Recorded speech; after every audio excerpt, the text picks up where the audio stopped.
1969 সাল। রাশিয়ার উরাল পর্বতমালা তুষারাবৃত সেই পাহাড়ি অঞ্চলকে স্থানীয়রা বলে মৃত্যুর পাহাড়। কিন্তু কেন তা কেউ জানতো না। একদল তরুণ অভিযাত্রী সেখানে যাওয়ার সাহস করেছিল।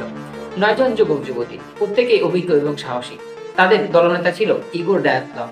তারা জানতো না এই যাত্রা তাদের জীবনের শেষ যাত্রা হতে চলেছে। সেদিন ছিল জানুয়ারির শেষ সপ্তাহ। দলটি রওনা দিল। হাসি মজা, গান আর স্বপ্নে ভরা ছিল তাদের যাত্রা।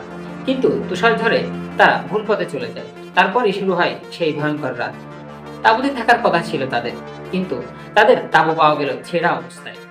ভেতর থেকে তাঁবু ছেঁড়ার মানে কি? তারা এত আতঙ্কিত হয়েছিল যে তাঁবু ছেড়ে বরফের মধ্যে প্রায় নগ্ন অবস্থায় পালিয়েছিল। কেন? কি দেখেছিল তারা? উদ্ধারকারীরা তাদের খুঁজে পায় দিন 10 পর। চারিদিকে তুষার, আর পাওয়া গেল তাদের মৃতদেহ। কেউ পায়ের আঙুল ছাড়াই মরেছে, কারো মাথার খুলিতে এমন আঘাত যা কোনো মানুষের পক্ষে দেওয়া সম্ভব নয়। আবার কারো শরীরের পাঁজর এমন ভাবে ভাঙা ছিল, বাইরে চামড়ায় কোনো আঘাতের চিহ্ন ছিল না। আর সবচেয়ে অদ্ভুত বিষয়, একজনের জিভ পর্যন্ত গায়েব।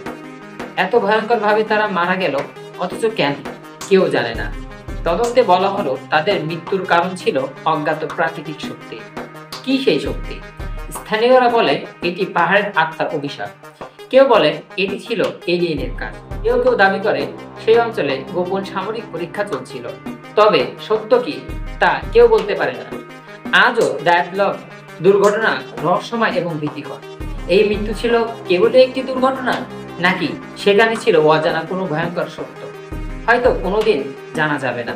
তবে ডায়াতলভ পাশে যারা গিয়েছিল তারা আর কখনো ফিরে আসেনি।